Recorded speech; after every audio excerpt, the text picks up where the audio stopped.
Well, last week we introduced you to Connecticut's cowboy, the 13-year-old from Killingworth, who's a world-renowned rodeo rider.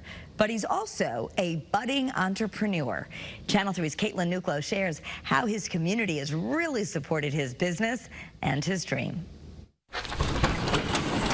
This is kind of where I do all my horseshoes, so I got my welding table. 8th grader Dustin Wrist Brown is not only a champion cowboy, I got a whole bunch of power tools. So he's also a successful business owner. this kind of started the business, so I sold 4-leaf clovers for a while. He takes these old horseshoes, Got to warm it up for a little bit. most of which are donated by the community, and crafts them into this. A lot of people's favorites is the crab.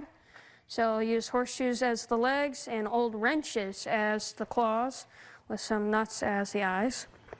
Everybody seemed to like those when we put them out. The business was born out of a need to fund his passion for the rodeo. My parents said that they will not pay for my entry fees, so I have to pay for stuff on my own, and that's my way of making money. And that money will support him on his way to the Junior Nationals in Iowa this month, where he'll compete in 5 events against the best of the best in his age group from around the world. He ended up just continuing to excel, and then it's a very expensive habit. So we said to him when he wanted to do high school rodeo, I mean, rodeo fees can be $500 a weekend. That's $500 just for entry fees, camping, and stall fees. And we said, we can't afford all of this with everything else, so we said, you have to make some money. The community has loved his crafts and the cause.